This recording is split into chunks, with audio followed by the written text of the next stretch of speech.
ജോ ഇങ്ങനെ കൊട്ടിക്കൊണ്ടിരുന്നാ മതി, നമുക്ക് എപ്പിസോഡ് സ്റ്റാർട്ട് ചെയ്യണ്ടേ? ജോ വരുന്നുണ്ട്, നമുക്ക് എപ്പിസോഡ് സ്റ്റാർട്ട് ചെയ്യാം. ഞാൻ ready. Hi everyone, welcome to road to Bethlehem. ഇന്ന് ഡേ 21, നിനവേ. യോനയെ ദൈവം നിനവയിലേക്ക് തിരിച്ചു കൊണ്ടുവരുന്നതാണ് ഇന്ന് നമ്മൾ ബൈബിളിൽ വായിക്കുന്നത്. നമ്മൾ ഇന്ന് ഫാമിലിയായിട്ട് റിഫ്ലക്ട് ചെയ്യേണ്ട ബൈബിൾ ഭാഗം യോനയുടെ പുസ്തകം 3-ാം അധ്യായം 1 മുതൽ 10 വരെയുള്ള വാക്യങ്ങളാണ്.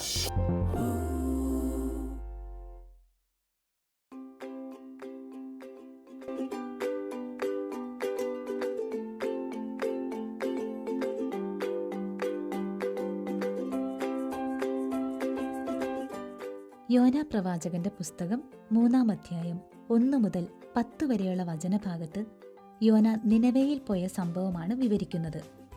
നിനവെ വളരെ വലിയ നഗരമായിരുന്നു. അവിടെ ചെന്ന് യോന വിളിച്ചു പറഞ്ഞു, 40 ദിവസം കഴിഞ്ഞാൽ നിനവെ നശിപ്പിക്കപ്പെടും. ഇത് കേട്ട ജനങ്ങൾ ദൈവത്തിൽ വിശ്വസിച്ച് ഉപവസിച്ച് പ്രാർത്ഥിച്ചു. ഉപവാസം നടത്തണമെന്ന് രാജാവും കൽപ്പന നൽകി. അങ്ങനെ ദുഷ്ടതയിൽ നിന്ന് പിന്മാറി പ്രാർത്ഥിച്ചപ്പോൾ ദൈവം മനസ്സുമാറ്റി. നിനവയുടെ മേൽ തിന്മ അയച്ചില്ല. നമ്മുടെ കർത്താവ് ഇങ്ങനെയാണ്. എത്ര വലിയ തെറ്റ് ചെയ്താലും പശ്ചാത്തപിച്ച് പ്രാർത്ഥിച്ചാൽ കർത്താവ് ക്ഷമിക്കും. അത്രയ്ക്കിഷ്ടമാണ് ദൈവത്തിന് നമ്മോട്. അതിനാൽ എത്ര വലിയ ശിക്ഷ കിട്ടാവുന്ന തെറ്റ് നമ്മൾ ചെയ്തിട്ടുണ്ടെങ്കിലും ഇനി തെറ്റ് ചെയ്യില്ലെന്ന് ഈശോയോട് പറഞ്ഞ് നമുക്ക് നമ്മുടെ ഈശോയുടെ അടുത്തേക്ക് ചെല്ലാം. നമുക്ക് ഈശോയെ സ്നേഹിക്കാം. അപ്പോൾ എല്ലാവരും ഇന്നത്തെ വചനഭാഗം വായിക്കണം കേട്ടോ.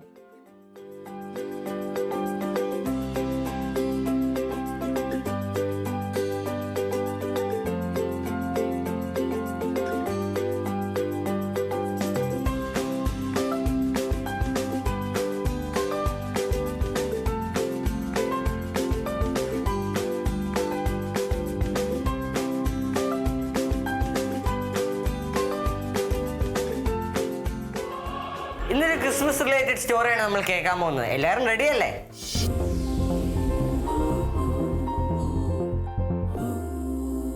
ഹായ് കൂട്ടുകാരെ, സ്റ്റോറി ടൈമിലേക്ക് എല്ലാവർക്കും സ്വാഗതം.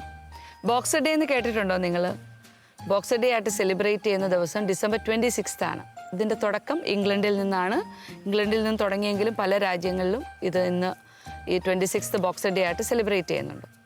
എന്താണെന്നറിയോ ഇതിൻ്റെ പിന്നിലുള്ള സ്റ്റോറി? ക്രിസ്മസ് സീസണിൽ ഒരു ഡെക്കറേറ്റഡ് ബോക്സ് വെക്കും. ആ ബോക്സ് ക്രിസ്മസ് ബോക്സാണ്. ഈ ബോക്സിലേക്ക് നമുക്ക് മറ്റുള്ളവരെ ഹെൽപ്പ് ചെയ്യാൻ വേണ്ടിയിട്ട് ഡൊണേഷൻസും ഡ്രസ്സും ഒക്കെ കൊണ്ടുവന്ന് ഇടാൻ പറ്റും. ഇപ്പോൾ 26-നാണ് ഈ ബോക്സിൽ കളക്ട് ചെയ്യുന്ന കാര്യങ്ങൾ ഡിസ്ട്രിബ്യൂട്ട് ചെയ്യുന്നത്. പള്ളികളിലൊക്കെ ഡിസംബർ 1 മുതൽ ഈ ബോക്സ് റെഡി ആയിരിക്കും. അപ്പോൾ പള്ളിയിൽ എല്ലാ ദിവസവും വരുന്ന ആളുകൾ അവരുടെ ഒരു ചെറിയ കോൺട്രിബ്യൂഷൻ ഡൊണേഷൻ ഈ ബോക്സിൽ ഇടും. എന്നിട്ട് ആ പള്ളിയിൽ തന്നെയുള്ള ഏറ്റവും നീഡി ആയിട്ടുള്ള ആളുകൾക്ക് ഡിസംബർ 26-ാം തീയതി ഈ ഗിഫ്റ്റ് കൊണ്ടു കൊടുക്കും. അച്ഛനും ഇടവകയിലുള്ള ആൾക്കാരും ഒക്കെ ആയിട്ട്. അതുപോലെ തന്നെ ഒത്തിരി പാവപ്പെട്ട ആളുകളെ സംബന്ധിച്ച് അവർ ഒത്തിരി വെയിറ്റ് ചെയ്യുന്നൊരു ദിവസമാണ്. അന്നത്തെ ദിവസം അവർക്ക് നല്ല ഡ്രസ്സ് കിട്ടും, ഭക്ഷണം കിട്ടും, പൈസ കിട്ടും. വലിയ വീടുകളിലൊക്കെ ജോലി ചെയ്യുന്ന ആളുകൾക്ക് അന്ന് ലീവാണ്. അന്നൊരു അവധി ദിവസം കൊടുക്കും. അവധി മാത്രമല്ല, അവർ ധാരാളം സമ്മാനങ്ങളൊക്കെ കൊടുക്കും. അപ്പോൾ ബോക്സർ ഡേയുടെ ഒരു ട്രഡീഷൻ പുറം രാജ്യങ്ങളിലാണ്. ഇവിടെ നമുക്ക് എന്താ ചെയ്യാൻ പറ്റുന്നത്? നമുക്കും കുഞ്ഞു കുഞ്ഞു കാര്യങ്ങളൊക്കെ ഒന്ന് മാറ്റി വെക്കാം, അല്ലേ? നമ്മൾ ഡിസംബർ 1 തൊട്ട് ഉണ്ണീശയെ സ്വീകരിക്കാനായിട്ട് ഒരുങ്ങാണ്. അപ്പോൾ നമുക്ക് കിട്ടുന്ന സമ്മാനങ്ങളോ, നമുക്ക് ഒത്തിരി ഇഷ്ടമുള്ള കാര്യങ്ങളോ, അല്ലെ മാറ്റി വയ്ക്കാൻ തോന്നുന്ന കാര്യങ്ങളോ ഒക്കെ നമുക്ക് മാറ്റി വയ്ക്കാം. ഏറ്റവും നീഡി ആയിട്ട് ഒരാൾക്ക് നമുക്കും അത് ഷെയർ ചെയ്യാം. ബൈ. എല്ലാവരും ബോക്സർ ഡേ ഒക്കെ പരിചയപ്പെട്ടില്ലേ? ഏഞ്ചലിന് ക്രിസ്മസ് കാഴ്ച കഴിയ സ്ഥലത്താ. ഇന്ന് നമ്മൾ ചില്ലിയിലെ ക്രിസ്മസ് കാഴ്ചകളാണ് കാണാൻ പോകുന്നത്. Let's move to Christmas around the world.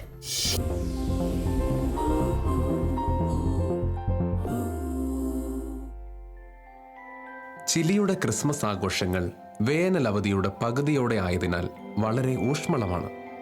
അമേരിക്കക്കാരുടെ Christmas പാരമ്പര്യങ്ങൾ തന്നെയാണ് ചിലിയിലെ ജനങ്ങളും തുടർന്നു പോരുന്നത്. പള്ളികളും തെരുവുകളും നഗരങ്ങളുമെല്ലാം നക്ഷത്രങ്ങൾ കൊണ്ടും അലങ്കാരങ്ങൾ കൊണ്ടും വിവിധ വർണ്ണപ്രകാശങ്ങൾ കൊണ്ടും നിറഞ്ഞിരിക്കും.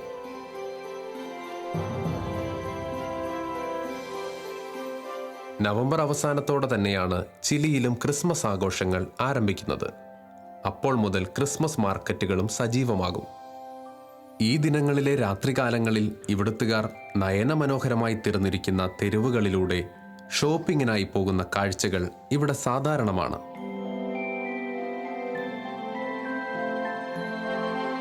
ചിലിയിലെ ഹൗസിംഗ് കോളനികളിലുള്ള വീടുകൾ മത്സരബുദ്ധിയോടെയാണ് ക്രിബുകൾ ഒരുക്കുന്നത്. അതിനാൽ തന്നെ ഒരുക്കങ്ങൾ പൂർത്തിയാക്കുന്ന ഡിസംബർ 24-ാം തീയതി ആരുടെ ക്രിബ് ഒരുക്കങ്ങളാണ് നന്നായിരിക്കുന്നതെന്നറിയാൻ എല്ലാവരും പരസ്പരം വീടുകൾ സന്ദർശിക്കാറുണ്ട്. എന്നിട്ട് ആ ഒരുക്കങ്ങളെ വിലയിരുത്തി അഭിനന്ദിക്കുക എന്നത് ചിലിക്കാർക്ക് വളരെ സന്തോഷമുള്ള കാര്യമാണ്. അതുപോലെ തന്നെ ദേവാലയങ്ങളിലും ഒത്തുകൂടി തിരുപ്പിറവിയുടെ രംഗങ്ങളെ ആവിഷ്കരിച്ച് മനോഹരമാക്കി തീർക്കാറുണ്ട്. പെസബ്രെ എന്നാണ് ഇവിടുത്തുകാർ ഇതിനെ വിളിക്കുന്നത്. ക്രിസ്മസിന് മുൻപ് 9 ദിവസം നീണ്ടു നിൽക്കുന്ന നൊവേന പ്രാർത്ഥനകളുണ്ട് ചിലിയിലെ ദേവാലയങ്ങളിൽ. വളരെ ഭക്തിയോടെ വിശ്വാസികൾ ഇതിൽ പങ്കെടുക്കും. ക്രിസ്മസിനൊരുങ്ങണമെങ്കിൽ ഈ നൊവേന പ്രാർത്ഥനയിലൂടെ കടന്നു പോകണമെന്നാണ് ഇവിടുത്തെ ആളുകൾ വിശ്വസിക്കുന്നത്. ക്രിസ്മസ് രാത്രിയിലെ കുർബാന ചിലിക്കാർക്ക് പ്രധാനപ്പെട്ടതാണ്. പാതിര കുർബാനയ്ക്കായി എല്ലാവരും തന്നെ ഒരുങ്ങി പുതുവസ്ത്രങ്ങൾ അണിഞ്ഞ് ദേവാലയങ്ങളിലേക്ക് കടന്നുവരും. തിരുക്കർമ്മങ്ങൾക്ക് ശേഷം പരസ്പരം പിറവി തിരുനാളിന്റെ ആശംസകൾ നേരുന്നതും ഇവിടുത്തുകാർക്ക് വലിയ കാര്യമാണ്.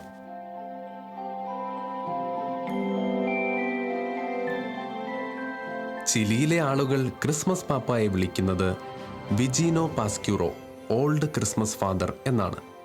സാന്റാക്ലോസായി വേഷമിടാൻ ആളുകൾക്ക് വളരെ ഇഷ്ടമാണ്. സാന്റ വരുന്നതും കാത്ത് കുട്ടികളിരിക്കും. കരോൾ ഗാനങ്ങളോടൊപ്പം ക്രിസ്മസ് പാപ്പായുടെ സന്ദർശനവും ചിലിയുടെ ക്രിസ്മസ് കാഴ്ചകളിൽ പ്രധാനപ്പെട്ടതാണ്. ചിലിയുടെ തലസ്ഥാനമായ സാന്റിയാഗോയിൽ നടക്കുന്ന ക്രിസ്മസ് ഒരുക്കങ്ങളും ആഘോഷങ്ങളും വളരെ പ്രശസ്തമാണ്. ഈ ആഘോഷങ്ങളെല്ലാം തന്നെ പുതുവത്സരം വരെ നീണ്ടു നിൽക്കുകയും ചെയ്യും. ചിലിയിലെ ക്രിസ്മസ് കാഴ്ചകൾ വളരെ ബ്യൂട്ടിഫുൾ ആയിരുന്നു. ഇനി നമുക്കൊരു പുതിയ കാരൽ കേട്ടിട്ട് വരാം. Next segment carol singing.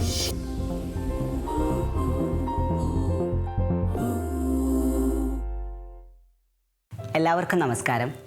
Road to Bethlehem എന്ന പ്രോഗ്രാമിലെ കരോൾ സിംഗിങ് സെഗ്മെൻറ്റിൽ തൃശ്ശൂർ ചേതന സംഗീത് നാട്യ അക്കാദമിയിലെ സംഗീത വിദ്യാർത്ഥികളായ ഞങ്ങൾ ഇന്ന് പുൽക്കുടിലിൽ കൽത്തൊട്ടിയിൽ എന്ന മലയാള പ്രശസ്ത ഗാനമാണ് ആലപിക്കുന്നത്. Hope you will enjoy.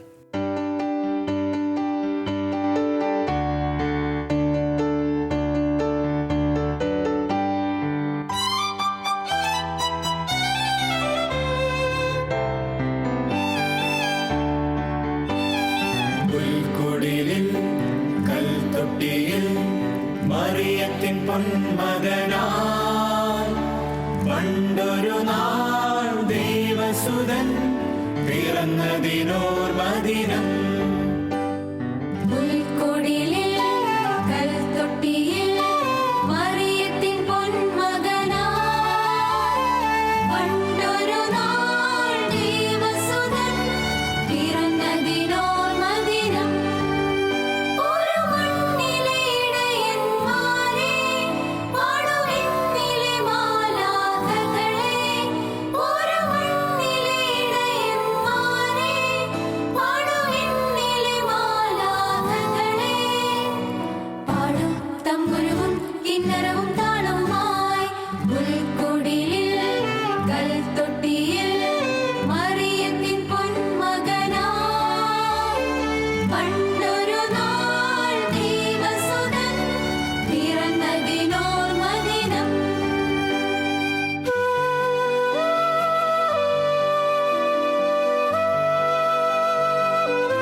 ും വാഴ്ത്തും രക്ഷകരിൽ രക്ഷകനാം മിശിഹാ പിറന്ന ദിനം.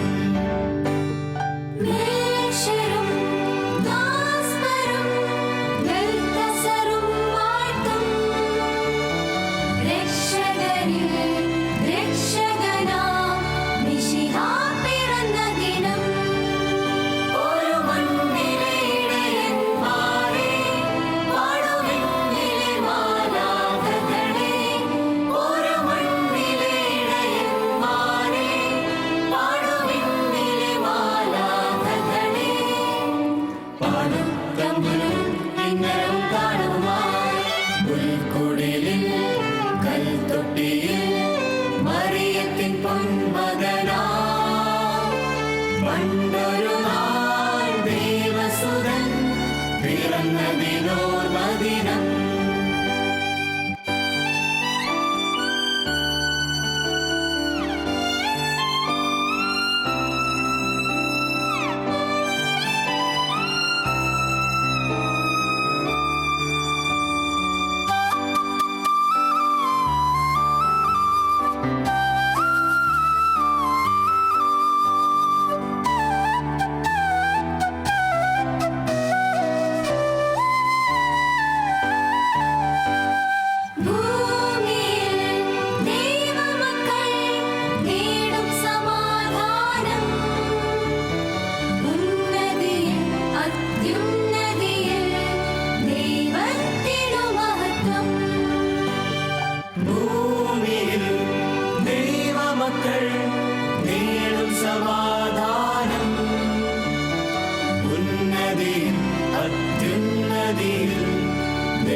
എല്ലാവരും പാട്ടൊക്കെ കേട്ട് എൻജോയ്ഡ് ആയിരിക്കുമല്ലേ? ഇനി നമുക്ക് അടുത്ത എൻജോയ്മെന്റിലേക്ക് കടക്കാം. നമ്മൾ എല്ലാ ദിവസവും മാർക്ക് ചെയ്ത് ഇന്ന് നിനവയിൽ എത്തിയിരിക്കുകയാണ്. നിങ്ങളെല്ലാവരും റെഡി ആയിരുന്നോ മാർക്ക് ചെയ്യാൻ? ഞങ്ങൾ മാർക്ക് ചെയ്യാൻ പോവാം. വാ.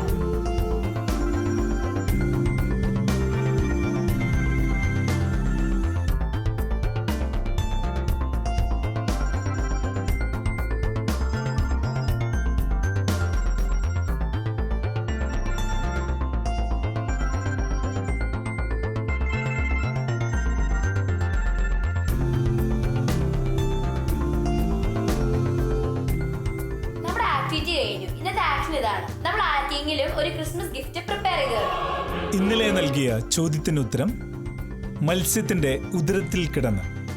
ഉത്തരങ്ങൾ അയച്ചവരിൽ നിന്ന് തിരഞ്ഞെടുത്ത വിജയി